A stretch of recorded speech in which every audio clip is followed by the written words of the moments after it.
ಖರ್ಗೆ ವಂಚಿತರಾಗಿದ್ದು ನಿಜ, ಇದರಲ್ಲಿ ಎರಡು ಮಾತಿಲ್ಲ. ಆದ್ರೆ ಆ ಬಗ್ಗೆ ಮಾತನಾಡಲು ಈಗ ಸಮಯ ಅಲ್ಲ ಅಂತ ಹುಬ್ಬಳ್ಳಿಯಲ್ಲಿ ಕೋಲಾರದ ಸಂಸದ KH ಮುನಿಯಪ್ಪ ಹೇಳಿಕೆಯನ್ನ ನೀಡಿದ್ದಾರೆ. ಎಸ್, ಖರ್ಗೆ ವಂಚಿತರಾಗಿದ್ದು ನಿಜ, ಇದರಲ್ಲಿ ಎರಡು ಮಾತಿಲ್ಲ. ಆದ್ರೆ ಈ ಬಗ್ಗೆ ಮಾತನಾಡೋದಕ್ಕೆ ಈಗ ಸಮಯ ಅಲ್ಲ ಅಂತ ಕೂಡ KH ಮುನಿಯಪ್ಪ ಹೇಳಿಕೆಯನ್ನ ನೀಡಿದ್ದಾರೆ. ಮತ್ತು ಒಂದ್ ಕಡೆ ಪ್ರಸ್ತುತ ಮುಖ್ಯಮಂತ್ರಿ ಹುದ್ದೆ ಅಂತೂ ಖಾಲಿ ಇಲ್ಲ, ನನ್ನನ್ನೂ ಸೇರಿದಂತೆ ಹಲವರು ಸಿಎಂ ಆಕಾಂಕ್ಷಿಗಳಿದ್ದೇವೆ ಅಂತ ಕಲಬುರಗಿಯಲ್ಲಿ DCM ಪರಮೇಶ್ವರ್ ಅವರು ಕೂಡ ಹೇಳಿಕೆಯನ್ನ ನೀಡಿದ್ದಾರೆ. ನಾನು ಕೂಡ ಸಿಎಂ ರೇಸ್ ನಲ್ಲಿ ಇದ್ದೀನಿ, ಆದ್ರೆ ಈಗ ಸರಿಯಾದಂತ ಸಂದರ್ಭ ಅಲ್ಲ ಅಂತ ಹೇಳಿದ್ದಾರೆ. ಇದು ಸಂದರ್ಭ ಅಲ್ಲ, ಚುನಾವಣೆಯಲ್ಲಿದ್ದೀನಿ. ದಲಿತ ಸಿಎಂ ಆಗಬೇಕು ಅನ್ನೋ ವಿಷಯದಲ್ಲಿ ಅನಿವಾರ್ಯವಾಗಿದೆ, ಕಾಲ ಬರ್ತದೆ. ದಲಿತರು ಸಿಎಂ ಆಗ್ಕೊಡುದು ಅಂತ ಏನಿಲ್ಲ, ಆಗಬೇಕಾಗ್ತದೆ. ಖರ್ಗೆ ಅವರು ವಂಚಿತರಾಗಿದ್ದಾರೆ, ಇದರಲ್ಲಿ ಎರಡನೇ ಮಾತಿಲ್ಲ. ಬಾಬು ಜಗಜೀವನ್ ರಾಮ್ ಪ್ರಧಾನಮಂತ್ರಿ ಆಗಿರೋದೇ ವಂಚಿತರಾಗಿದ್ದಾರೆ. ಈ ದೇಶದ ವ್ಯವಸ್ಥೆ ಆಗಿದೆ, ದೇಶದಲ್ಲಿ ಇನ್ನೂ ಬದಲಾವಣೆ ಬರಬೇಕಾಗ್ತದೆ. ದೇಶದಲ್ಲಿ ಬದಲಾವಣೆ ಬೇಕಾಗ್ತದೆ.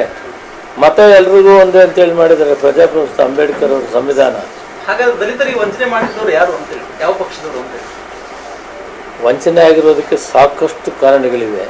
ಈ ಉಪಚುನಾವಣೆಯಲ್ಲಿ ಅದಕ್ಕೆ ಉತ್ತರ ಹೇಳೋಣ, ಚುನಾವಣೆ ಆದ್ಮೇಲೆ ಹೇಳ್ತೀನಿ ನಾನು. ಅವರು ಯಾವ ಅರ್ಥದಲ್ಲಿ ಸಾಂದರ್ಭಿಕವಾಗಿ ನಾವು ಮಾತನಾಡುವಾಗ ಮಾತಾಡ್ತೇವೆ, ಅದು ಸಾಂದರ್ಭಿಕವಾಗಿ.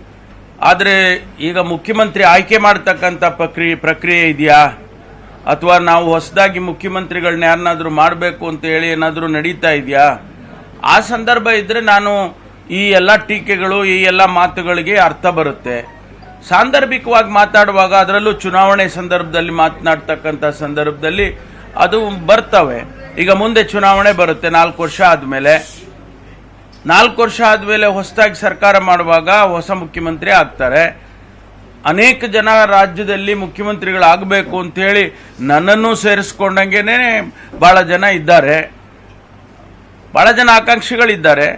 ನಿನ್ನೆ ತಾನೇ DK ಶಿವಕುಮಾರ್ ಕೂಡ ಹೇಳಿದ್ರು, ನಾನೇನು ಸನ್ಯಾಸಿ ಅಲ್ಲ, ನಾನು ಕೂಡ ಮುಖ್ಯಮಂತ್ರಿ ಆಗಬೇಕು ಅಂತೇಳಿ. ಹೌದಪ್ಪ, ನಮ್ಗೆಲ್ಲರಿಗೂ ಆಸೆ ಇದೆ.